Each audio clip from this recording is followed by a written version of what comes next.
여러분, 우리가 마가복음을 묵상하기 시작한 게 2월 초죠. 2월 첫 주입니다. 그 2월 첫 주에 우리가 나눈 본문 말씀이 있었어요. 마가복음 1장 1절 어떻게 시작되죠? 예수 그리스도 복음의 시작이라, 이렇게 시작했습니다. 그러니까 마가가 전하고 싶은 것은 무엇이냐면 복음이 시작되었다라는 것입니다. 오늘 우리 특송해 주셨는데 시작됐네. 예, 시작된 거예요.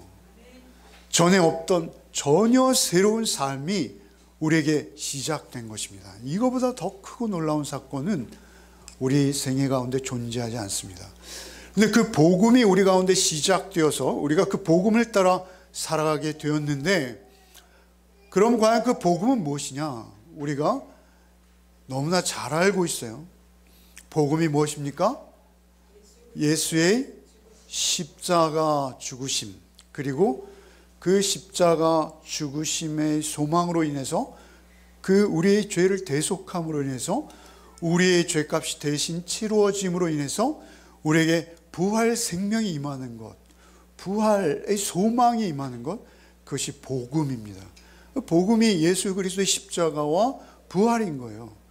예수 그리스도의 십자가와 부활이 복음인데, 이제 오늘 우리가 함께 묵상할, 우리가 1장 1절에서 묵상했던 그 복음의 시작이 사실은 이 16장에서 부활로 완성되어지는 거예요. 그 완성되어진 복음이 우리의 삶에서 이제 마가복음을 다 읽고 난 순간 시작되어지기를 마가는 바라는 것이죠. 이미 복음은 우리에게 시작되었어요. 사실은 복음이 우리가 시작되었기에 여러분은 이 자리에 계신 것이죠. 그런데 그 복음이 온전한 능력의 복음 되기 위해서는 우리가 늘 이 땅에 사는 평생 가운데 그 복음을 또 붙들고 또 붙드는 거예요. 그 대속의 사건과 대속의 사건으로 완성되어져 가는 영원한 그 부활의 열매로 맺혀지기 위해서 우리 열매 성도들은 늘 그 부활을 묵상하는 것이죠. 만약 부활이 우리에게 없다면 기독교는 존재하지 않습니다. 우리가 너무나 잘 알고 있죠.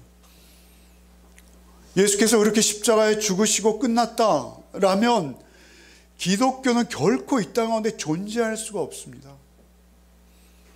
성경 말씀이 왜 위대합니까? 왜 우리에게 생명이 되었습니까?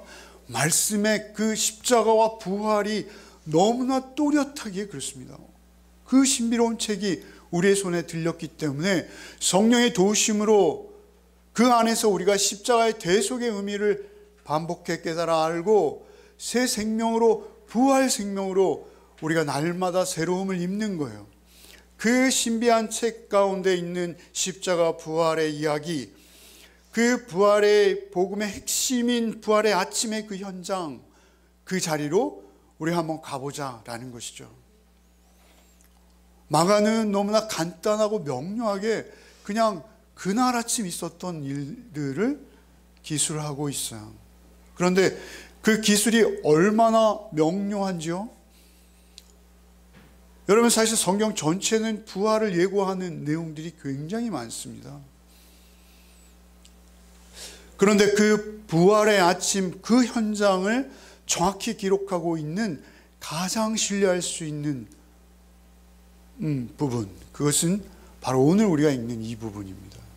이 부분을 같이 한 절씩 한 절씩 읽어가면서 우리가 부활을 다시 그 아침의 현장으로 가보기도 하고, 우리가 믿고 또 알고 있는 부활이 정말 성경에 기록된 부활인지 우리가 확인하면서 그렇게 이 시간 함께 다시 한번 나누기를 원하는 거예요.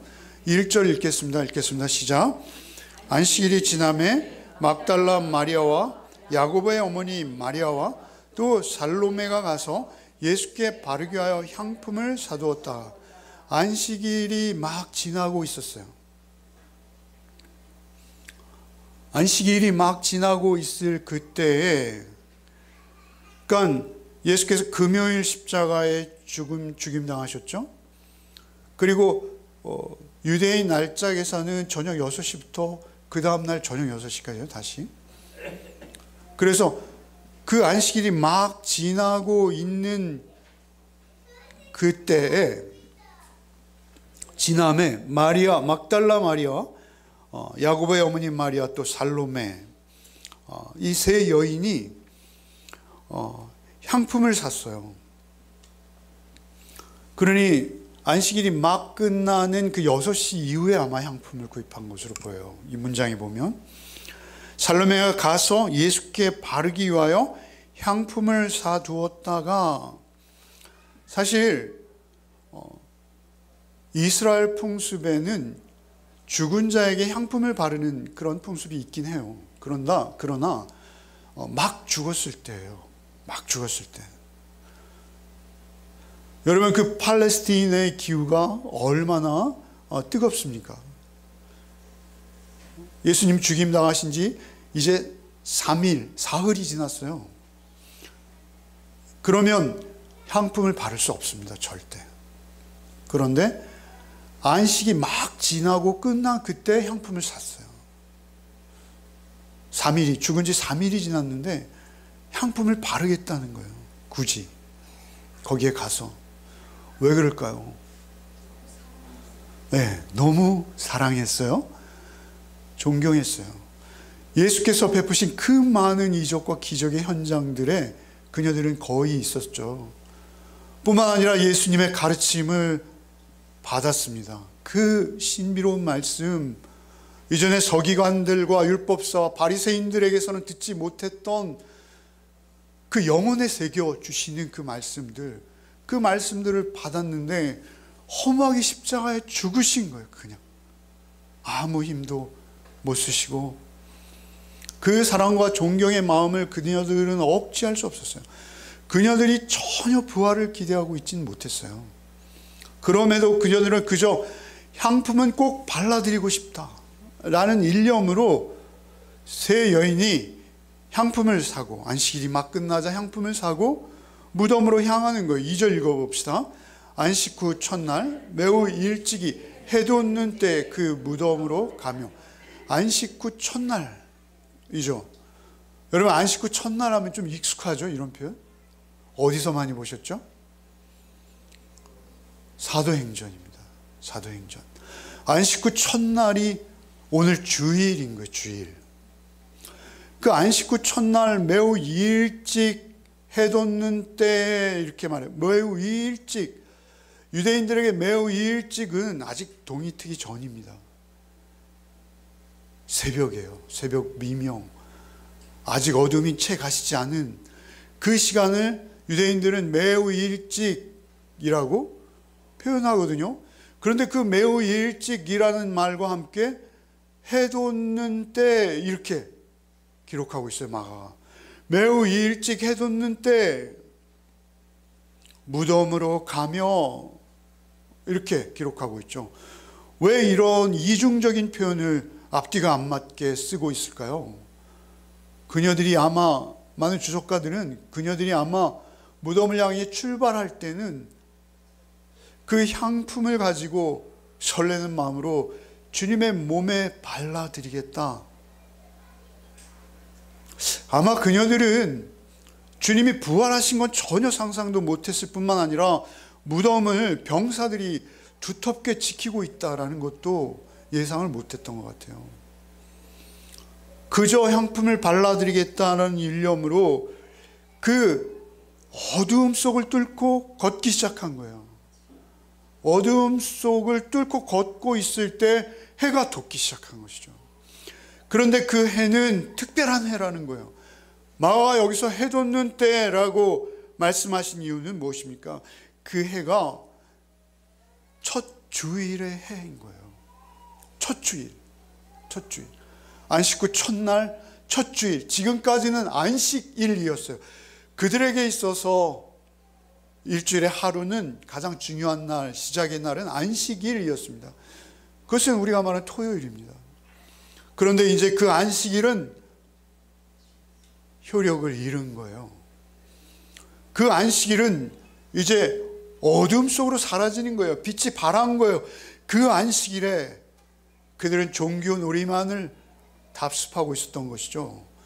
그 안식일이 이제 사라져가며 첫 주일이 밝아가고 있는 그때, 매우 일찍 해돋는 때 그 세 여인이 그 어둠을 뚫고 햇볕을 받으며 걷고 있었다라는 것이죠. 전혀 부활도 기대하지 못하고, 그리고 무덤의 형편도 모른 채 걷고 있었어요. 3절로 6절을 한번 읽겠습니다. 서로 말하되 누가 우리를 위하여 무덤 문에서 돌을 굴려주려 하더니 눈을 들어본즉 벌써 돌이 굴려져 있는데 그 돌이 심히 크더라. 무덤에 들어가서 흰 옷 입은 한 청년이 우편에 앉은 것을 보고 놀라매 청년이 이르되 놀라지 말라. 너희가 십자가에 못 박히신 나사렛 예수를 찾는구나. 그가 살아나셨고 여기 계시지 아니하니라. 보라, 그를 두었던 곳이니라. 3절에 서로 말하고 있었어요. 그녀들이 말하고 있는 내용은 무엇입니까? 우리를 위해서 누가 무덤 문을 굴려주지? 너무나 그 돌이 크기 때문에 장정 두세 명이 젖먹던 힘을 발휘해야지 굴려지는 그 정도의 돌이라고 합니다. 보통 유대인들의 무덤 입구를 막은 돌은 그 정도였다라는 것이죠. 그리고 그녀들은 마지막 그 무덤에 안치되었을 때 그녀들 중 둘은 끝까지 따라갔었던 여인들이에요. 그래서 그 돌을 누가 굴려주지? 그러면서 그녀들은 걷고 있었어요. 근데 4절에 그녀들이 눈을 들어 보았다라고 말해요. 그러니까 그녀들은 아마도 바쁘게 걸음을 재촉하면서 발을 보면서 걷고 있었던 것 같아요. 눈을 들어 이렇게 말하는 거 보면 이제 막 아침에는 떠오르는데 그녀들은 그 죽음의 그 사망의 권세 앞에서 무력함으로 발끝만 보며 걷고 있었다라는 것이죠. 그런데 무덤에 다다르자 그녀들이 눈을 들었어요. 눈을 들자 돌이 굴려져 있는 거예요. 돌이 굴려져 있고 그 돌이 심히 컸더라. 그녀들은 거침없이 무덤으로 들어갑니다. 거침없이 무덤으로 들어가자 예수께서 계셔야 될 그 자리에 한 청년이 있는 거예요. 한 청년. 그녀들은 보고 깜짝 놀란 것이죠. 사실 이러한 경험은 우리에게 없습니다. 여러분, 그 청년은 누가 보기에도 영적인 존재였던 것이죠. 천사죠. 사람이 빨래로 희게 할 수 없을 정도의 그 신비한 흰색이라고 말하고 있죠. 그런 존재를, 그 청년의 모습을 한 그 천사를 볼 때 그들은 놀랐다라고만 표현하지만 엄청난 두려움이었을 거예요. 여러분, 우리는 그런 영적인 존재를 우리의 이 눈으로 확인한 적은 없잖아요. 근데 그녀들은 그것을 본 것이죠. 생애 최초였고, 그녀들은 놀람으로 6절에 뭐라 합니까? 청년이 놀라지 말라. 너희가 십자가에 못 박히신 나사렛 예수를 찾는구나. 그는 살아나셨고 여기 계시지 아니하리라. 보라, 그를 두었던 곳이니라. 그 예수의 죽음이 눕혀져 있어야 할 자리가 비어 있었던 것이죠. 왜 그렇습니까? 사실 예수께서 무덤에 누워 계시다가 살아나시는 그 순간을 목격한 사람은 없습니다.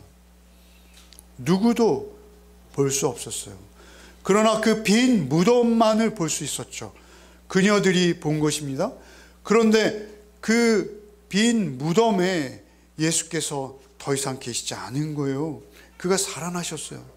그런데 그가 살아나실 수밖에 없는 필연이 있습니다. 우리 그것을 좀 생각할 필요가 있어요. 왜 살아나신 것이죠? 하나님의 아들이어서가 아니고요, 죄가 없으세요. 예수님은 죄가 없으세요. 여러분, 죽음은 결국 무엇이죠? 죄의 결과입니다. 죽음은 하나님과의 단절이고요, 그 단절의 이유는 무엇입니까? 하나님의 심판이요, 그것은 죄의 결과인 것입니다. 그런데 예수는 죄가 없으세요. 죄가 없으신 예수께서 우리의 대속을 위해서 죄를 뒤집어 쓰신 것이죠. 그 자리에서 하나님께서는 예수를 다시 일으켜 세우신 거예요. 여기에서 그가 살아나셨고, 그 청년이 말할 때 그가 살아나셨고 라는 이 원어는 말이죠, 그가 일으킴을 받으셨고, 이런 의미예요. 그가 일으킴을 받았다. 누가 일으키신 거예요? 하나님께서 죄 없는 그를 일으키신 겁니다. 일으키심으로, 이것은 단순 과거 수동태 직설법, 수동태예요, 수동태. 그렇게 살리심을 받아서 영원한 존재가 되어진 것이죠. 죄 없으신 하나님의 아들을 하나님이 다시 살리심으로 하나님께서 결정적으로 개입해 들어오시는 거예요. 여러분, 예수는 죄가 없으십니다. 그래서 다시 살아나셨고, 그 다시 사심으로 우리에게 첫 열매가 되신 거예요. 죄 없으신 그분이 우리를 대속하시기 위해서 죽임 당하심까지 이고요. 그 다음은 하나님께서 역사하셔서 그 패배로 보이는 그 순간을 단번에 승리로 환원시키신 거예요. 승리하게 하신 거예요. 생명의 주로, 영원한 생명으로 다시 일으키신 것입니다. 그런데 오늘 저희가 좀 더 깊이 있게 나누고자 하는 것은 7절입니다. 7절, 8절 한번 읽겠습니다. 읽겠습니다. 시작.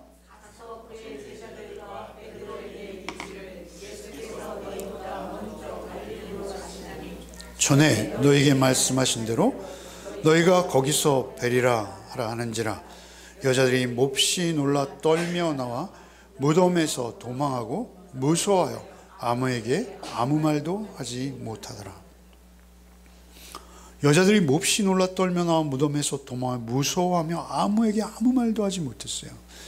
여러분, 무서운 거예요.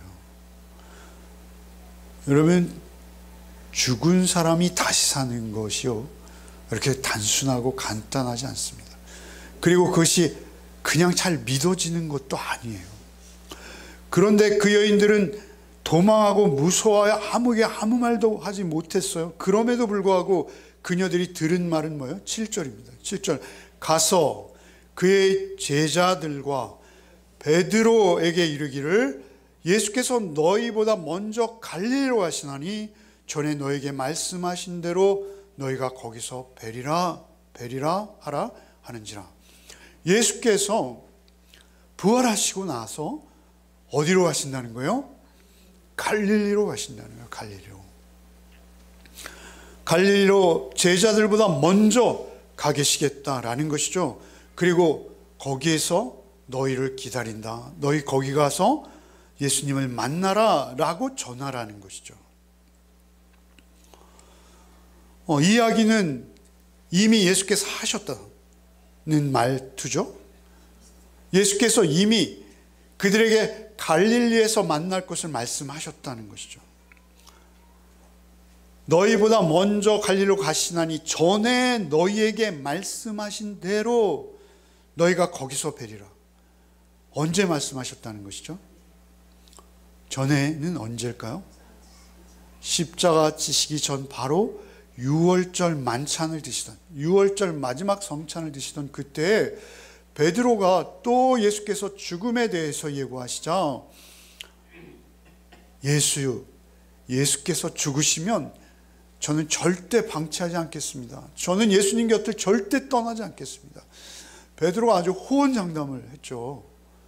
그때 예수께서 이 말씀을 하셨어요. 한번 읽어봅시다. 마가복음 14장 27절로 28절 읽겠습니다. 예수께서 제자들에게 이르시되 너희가 다 나를 버리리라.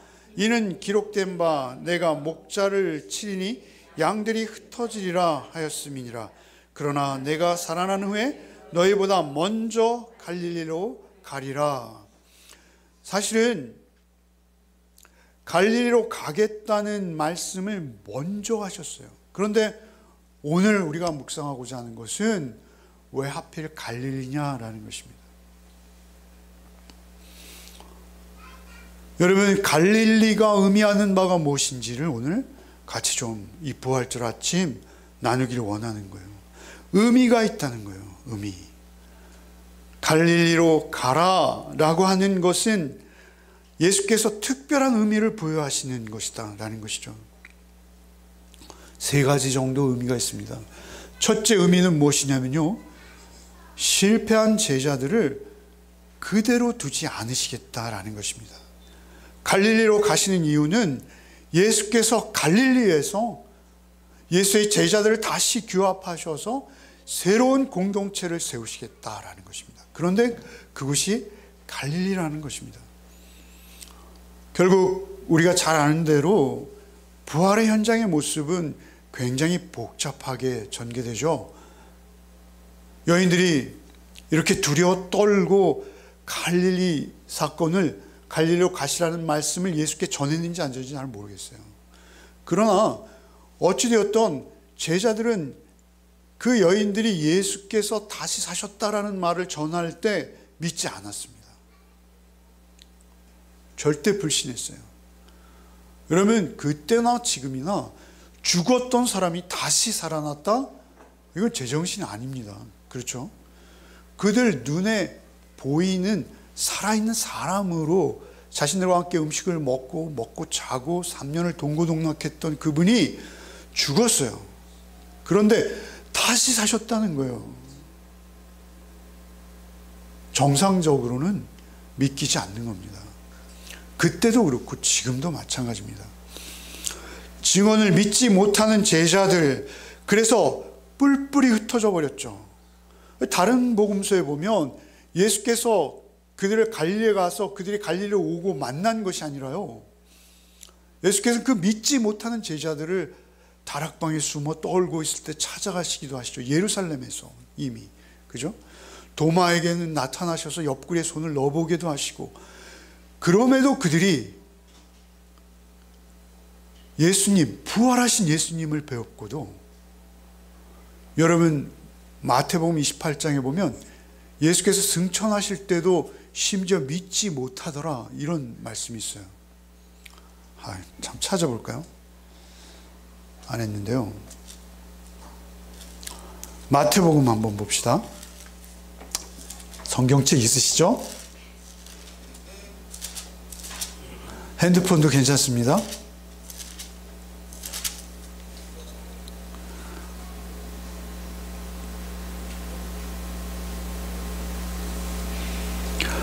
마태복음 28장 17절 한번 읽어봅시다. 17절. 16절부터 한번 읽어볼까요? 같이 읽겠습니다. 11 제자가 갈릴리 가서 예수께서 지시하신 산에 이르러 예수를 배웁고 경배하나 아직도 의심하는 사람들이 있더라. 예수께서 우리가 잘 아는 마태복음 28장 그 지상 명령을 주시고 승천하시는 순간에도 믿지 못하는 자들이 있어요. 부활하신 예수님을 배웠고도. 그런 그들을 예수께서 다시 찾아가셔서 그 11명을 특별히 구원 공동체로 부활의 증인으로 굳건히 세우실 필요가 있었던 거예요. 그런데 그 필요를 가장 효과적으로 전할 수 있었던 곳이 예수님은 갈릴리라고 생각하신 것입니다. 여러분, 결국 베드로는 예수님의 부활을 배웠고도 난 고향으로 가서 고기나 잡으란다, 그리고 가버리잖아요.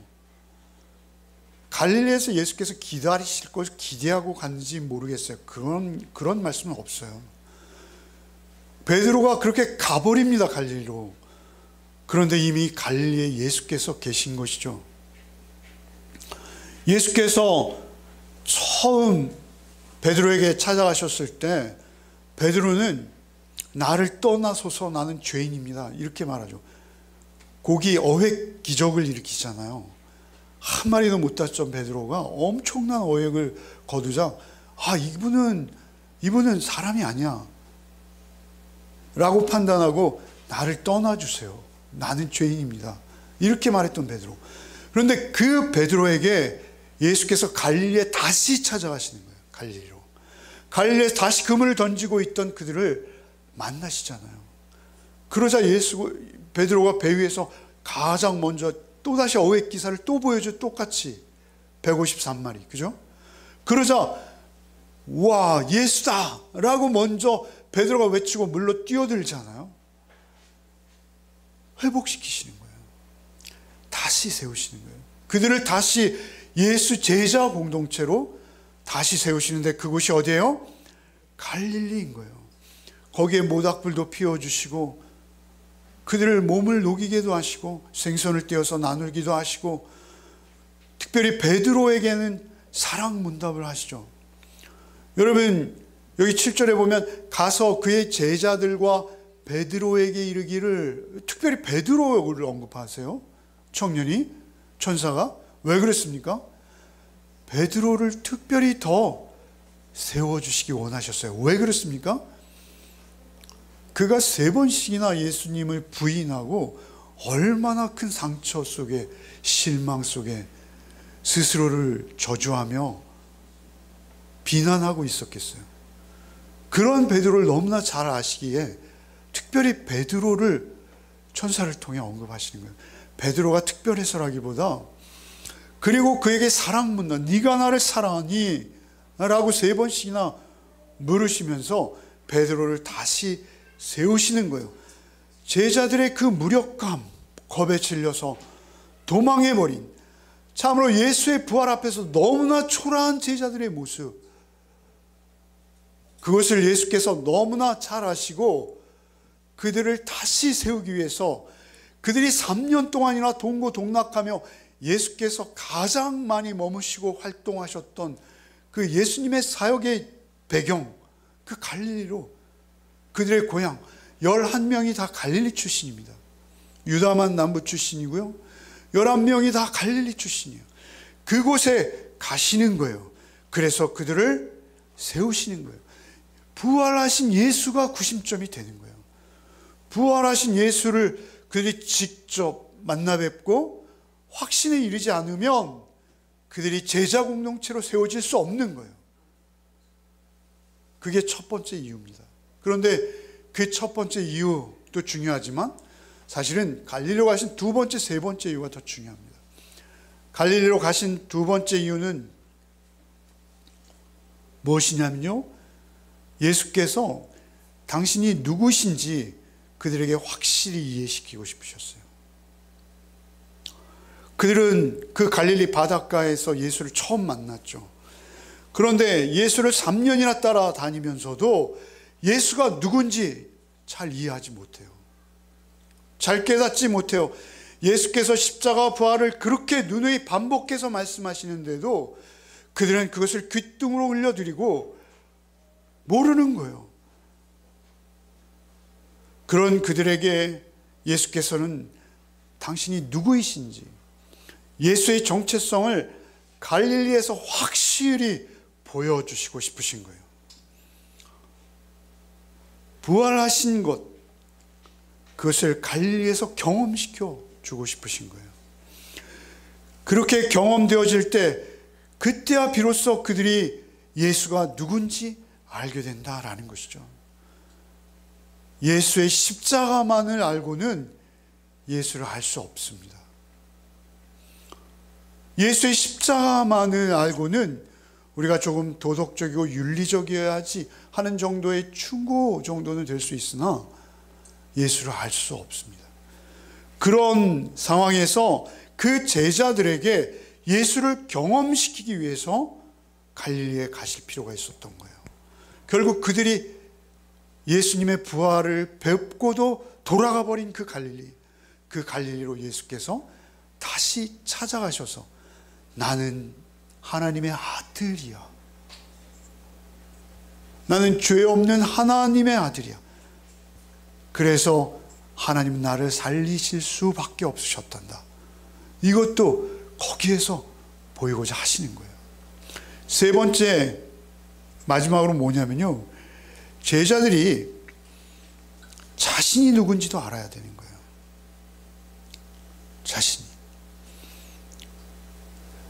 우리의 정체성은 우리에게 있지 않아요. 우리의 정체성은 예수를 아는 데 있습니다.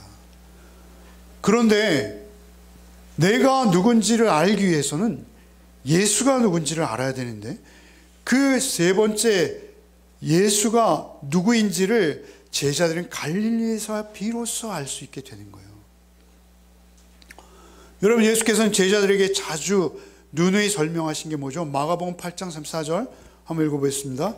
무리와 제자들을 불러 이르시되 누구든지 나를 따라오려든 자기를 부인하고 자기 십자가를 지고 나를 따르라 것이니라.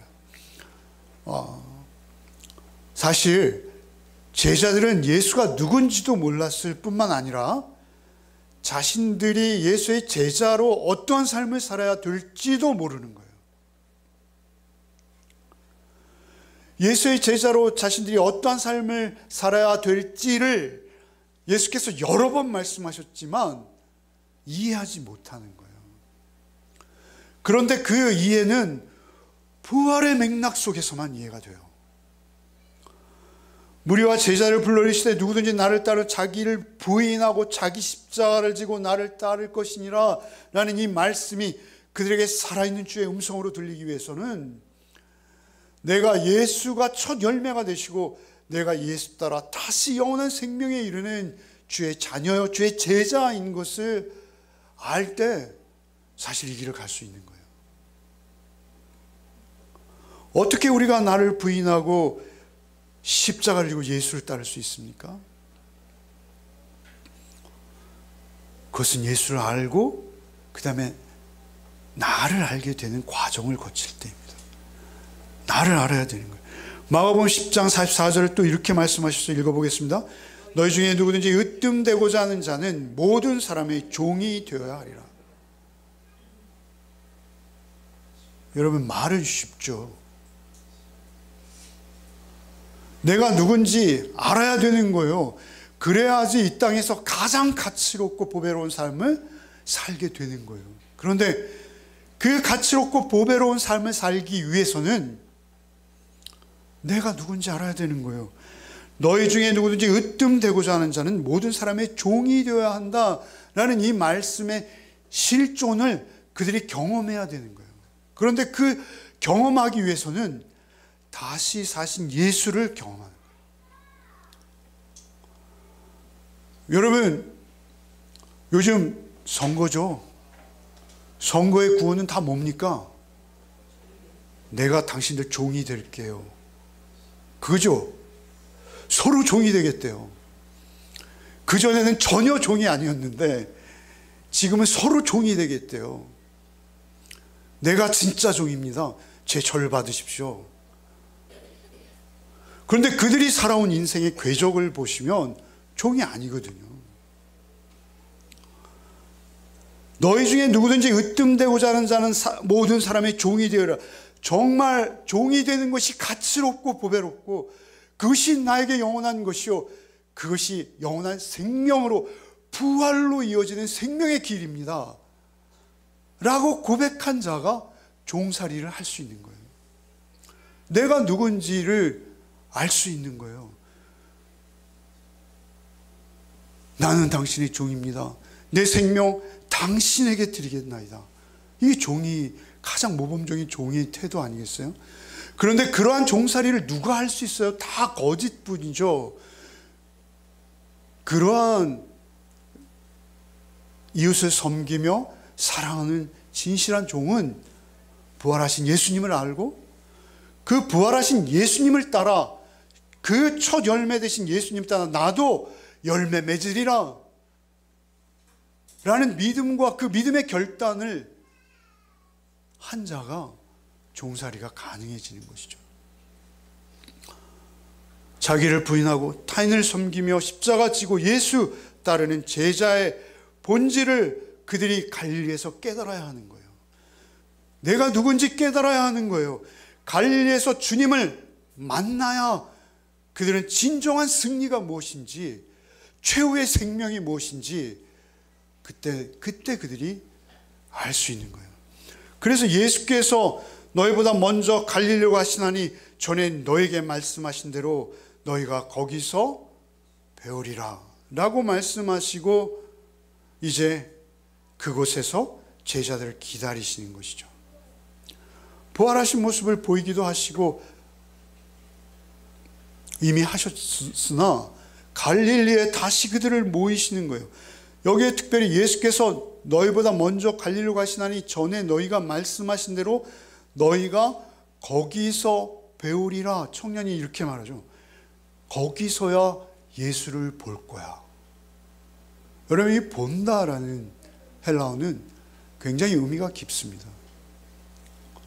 예수의 십자가는 예수의 반도 못 본 거예요. 예수의 십자가와 부활까지 볼 때 우리 예수를 보는 거예요. 그런데 그 본다라는 그것은 그들의 영적인 눈을 말하는, 저는 이런 말 좀 싫어합니다만 사실 영적인 안목은 너무 중요해요. 성령께서 우리에게 오셔서 그 영적인 안목의 눈을 뜨게 해주셔야지 예수를 바로 볼 수 있는 것이죠. 그 예수를 바로 본다라는 것은 믿음으로 바라보는 거예요. 여러분, 마가복음 2장에 보면 중풍병자가 오잖아요.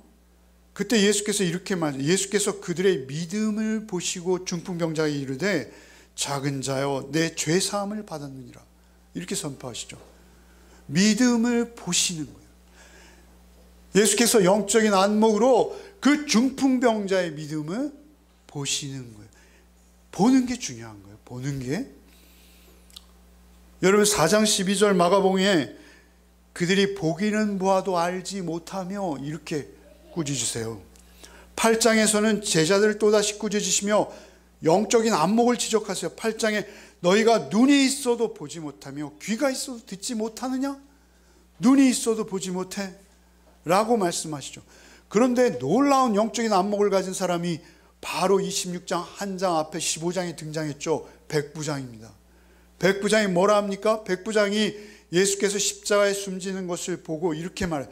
예수를 향해 섰던 백부장이 그렇게 숨지심을 보고 이르되 이 사람은 진실로 하나님의 아들이었도다. 보는 거예요. 그래서 청년이 갈릴리로 가시나니 전에 너희가 말씀하신 대로 너희가 가서 배우리라. 거기서 예수의 실체를, 예수의 전체 모습을, 십자가만이 아니라 부활하신 예수를 보고 그들의 영적인 안목이 뜨여지는 거예요. 그들이 지금까지는 눈으로, 생눈으로, 이 시야로 예수님을 뵙고 있었으나 이제는 그들의 영이, 그들의 영혼이 예수님을 보는 거예요. 예수님의 정체성, 예수님이 누구이신지 그것을 이제 통찰할 수 있는 통찰력이, 알고 깨닫는 그 단계까지 나아가게 된다는 것이죠. 여러분, 우리 모두에게는 이런 갈릴리가 있어야 됩니다. 이런 갈릴리가 우리에게 생명인 것이죠. 여러분의 갈릴리는 어디입니까? 여러분, 이것은 여러분의 교회가 되기를 바랍니다. 예수님이 누구신지, 하나님의 아들이심을 알고 예수님의 삶과 예수님의 죽음이 무엇을 의미하는지 그것을 알 때 우리는 사탄과 죄와 죽음을 이기고 승리하신 주님의 자녀로 이 땅을 살 수 있는 눈이 뜨이는 것입니다. 이제 내 인생이 어디로 가야 될지도 아는 것이죠. 그리고 주님을 온전히 따르게 되는 것입니다. 복음이 시작된 그곳에서 주님의 십자가와 부활을 확인하는 것이 갈릴리가 되었다라는 것이죠. 여러분, 한 주석에는 갈릴리 지향적이라는 표현이 등장해요. 갈릴리 지향적이라는 것이죠. 여러분, 갈릴리는 북이스라엘이 멸망한 이후에 거의 이방 땅처럼 여겨지는 소외의 땅이었습니다. 인정해주지 않는 아주 낙후된 지역이었습니다. 반면에 예루살렘은 어땠습니까? 예수께서 예루살렘으로 가셨지만 거기서 십자가 죽임을 당하셨어요. 야만적인 방법으로 죽임을 당하셨어요. 여러분, 그곳은 그러나 예수님이 가셔야만 할 곳이었어요. 여러분, 예루살렘은 강력한 곳입니다. 그러나 예수님을 적대하는 곳, 마치 예수님께는 요새와 같은 곳이었어요. 그리고 예수님을 가장 잔인한 수단으로 죽이는 도성이었던 것이죠. 그러나 갈릴리는 어떻습니까? 갈릴리 지향적이라고 말씀드리면 갈릴리는 믿음이 태동하기 시작한 곳입니다. 갈릴리는 주님의 동정과 하나님의 긍휼이 베풀어지는 곳이었습니다. 갈릴리에서 온갖 치유와 능력이 일어났고, 그리고 제자들이 새롭게 출발하는 성지가 되어진 것이죠. 여러분, 갈릴리입니다. 갈릴리가 제자들이 새롭게 시작하는 출발점이 된 것이죠. 그 고난받고 버려졌던 땅, 그곳에 새 생명이 움트기 시작하는 거예요. 여러분, 인류의 역사도, 인간의 역사도 다 그런 서사가 있는 것입니다. 그 서사 속에서 여러분, 갈릴리에서 제자들은 새롭게 시작하는 것이죠. 이제야 비로소 거기서부터 제자의 길을 가기 시작하는 것입니다. 여러분, 그래서 우리는 소외된 곳, 버려진 곳, 아무도 관심 없는 곳, 그곳에 관심을 가질 수 있어야 되는 거예요. 갈릴리 지향적이라는 것은 무엇입니까? 우리의 가족 중에도, 우리의 이웃들 가운데서도, 우리의 직장이나 우리의 공동체 가운데서도 가장 소외되어서 별 볼 일 없다 여겨지며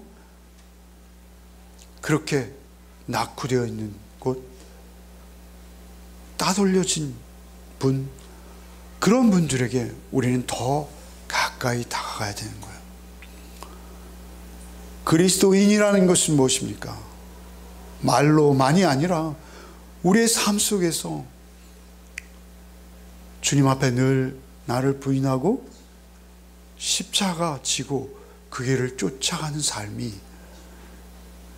부활을 경험한, 그리고 부활이 나의 생명이 되어진 그러한 진실한 자들에게서만 나타나는 현상이요 삶이다 라고 말씀하시는 것입니다.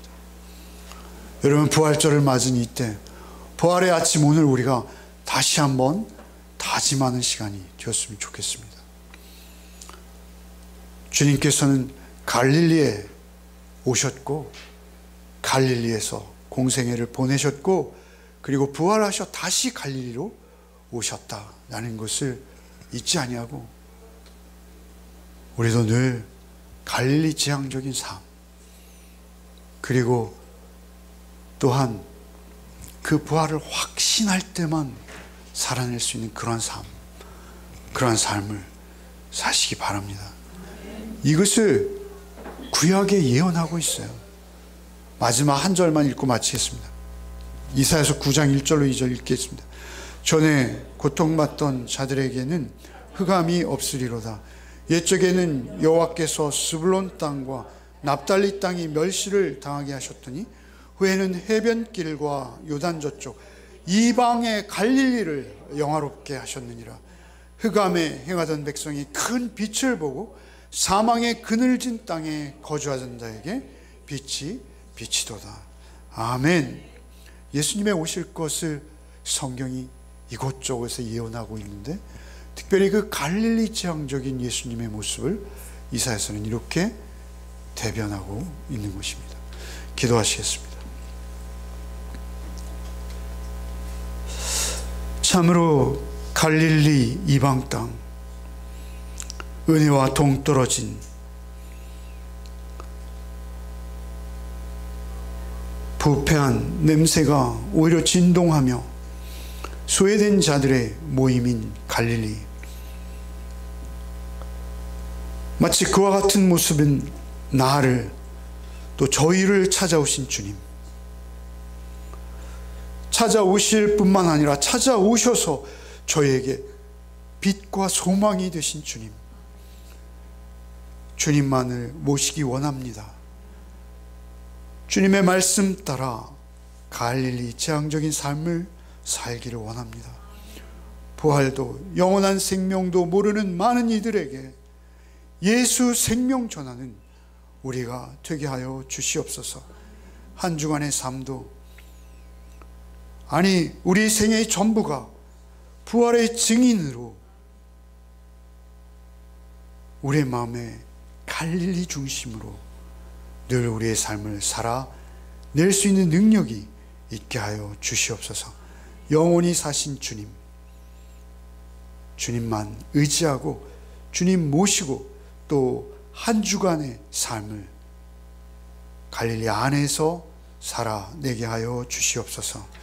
예수 그리스도 이름 받들어 기도하옵나이다. 아멘.